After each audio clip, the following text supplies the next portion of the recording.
Okay, hello, and thank you to all the people who've been able to get through the Israeli-Palestinian conflict until now.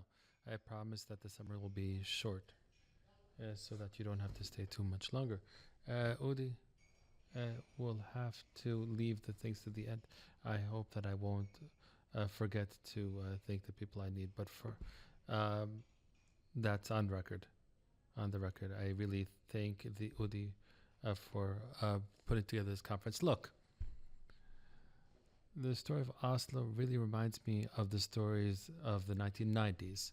That is the generation that began with a big hope, the end of history, the end of war, American peace, the incredible war.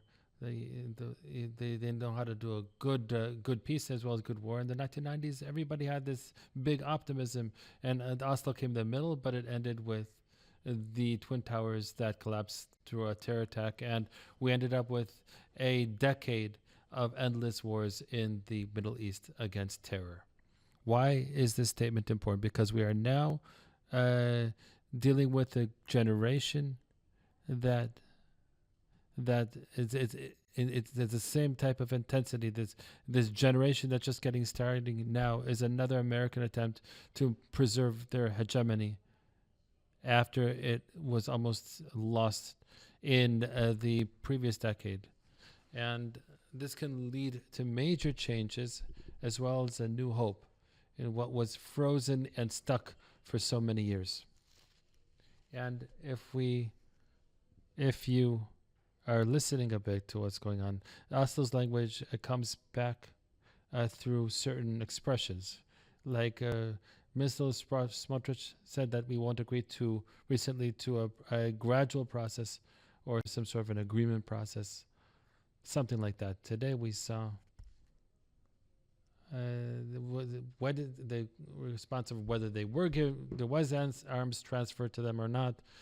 The Security Cabinet made the decision, and I had to hear it several times in order to really believe that it happened.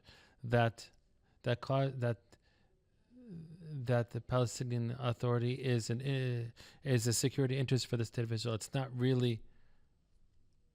These aren't. You don't really hear leftist opinions there. They made that decision though. Something big is happening behind the scenes. This big thing apparently is tied to a historical initiative, tied to the normalization with Saudi Arabia.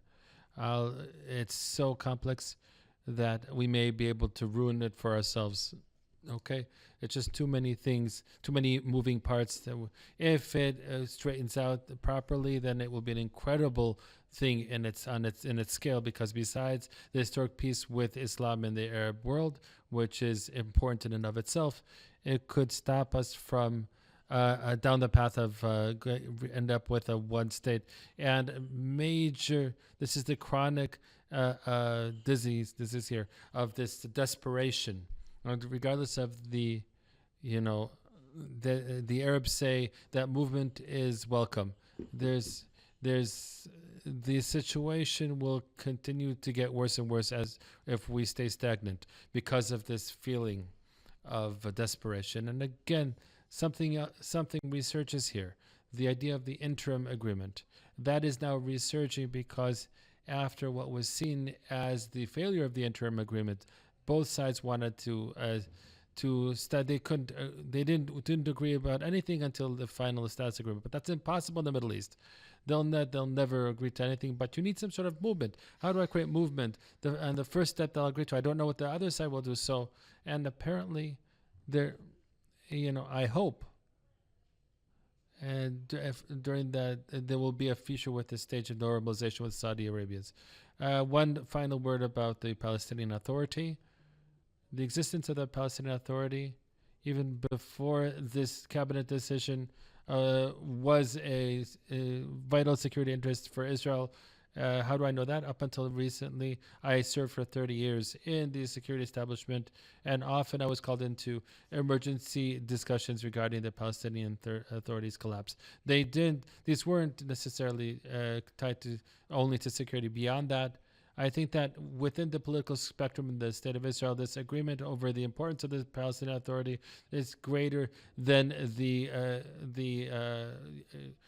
agreement over the future of Israel, because this is the fig leaf of the de facto autonomy. This somewhat semi-state, whatever you want to call it, what exists to prevent what we're not talking about from materializing, and this would cause. This is the process that's on the way now. With regard, it's very interesting because we're concerned about the stability of the entire Middle East, except for the Palestinian Authority. I received phone calls because of Yom Kippur regarding the stability of Egypt. I'm not concerned. Egypt is getting very strong. It could become a particular threat there, and and the regime is not stable. I heard something else. Are you not concerned about the fact that if we create we have peace with Saudi, but they won't have an unstable regime? All those regimes are unstable, but it will continue to exist. It doesn't happen that way in the Middle East. And by the way, you can't even anticipate this, as I was responsible for a few intel officers, and those guys don't know anything about this. Will always be surprised. They have no idea regarding those sensitive political changes that could lead to collapsing. It always surprises you, and then we always look back to say, how didn't we see the signs?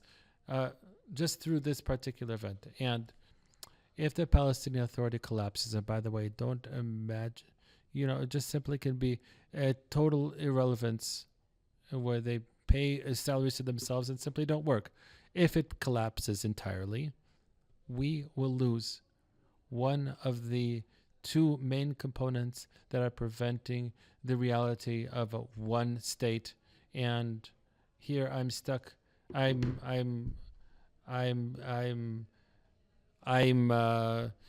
There are rightist professors that I'm relying on here that see this as a disaster. Somebody here called it a half-baked cake. Doesn't matter who it is.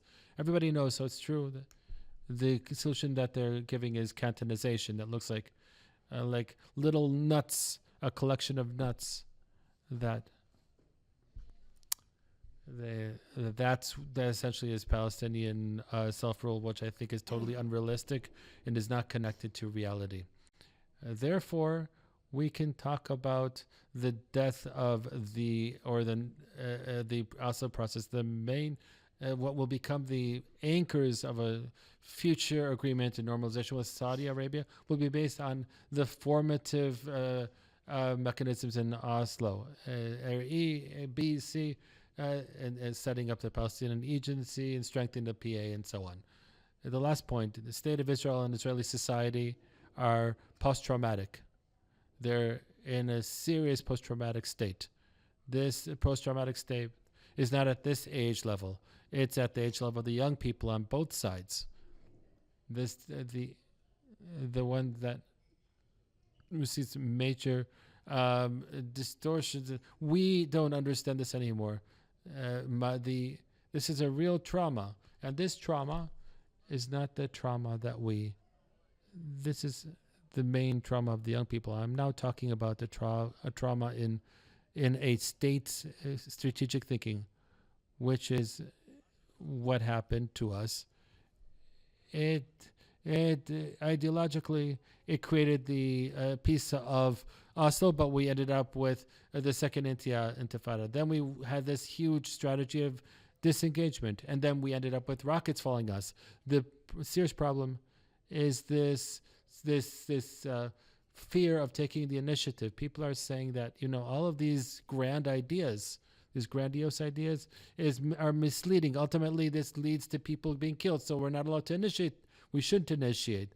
Now, a state, if a state does not take initiative in its strategic thinking, it becomes a victim of circumstance. And in the current state of affairs, you don't have to be a big scientist to understand that the series of circumstances is leading us to a very bad place that endangers our existence as a democratic state or as a Jewish state. It's just an observation that's very unpleasant. a way of looking at reality. But we have something that basically strengthens us, which is the idea of that everything was going to be okay. You know, there were always people who came back with bleak news, but ultimately things would happen. Everything would turn out. It's like a family that had a constant overdraft, but they said that, well, things would turn out for the better. Maybe in certain places it does, but when you look at broader phenomena, this is, if you really look at reality head on, you need to initiate it. And there are major global changes in the United States. We have to connect to the initiative of the Americans and to constantly dare. And thank you for the wonderful conference. And thank you very much, everyone, for being with us.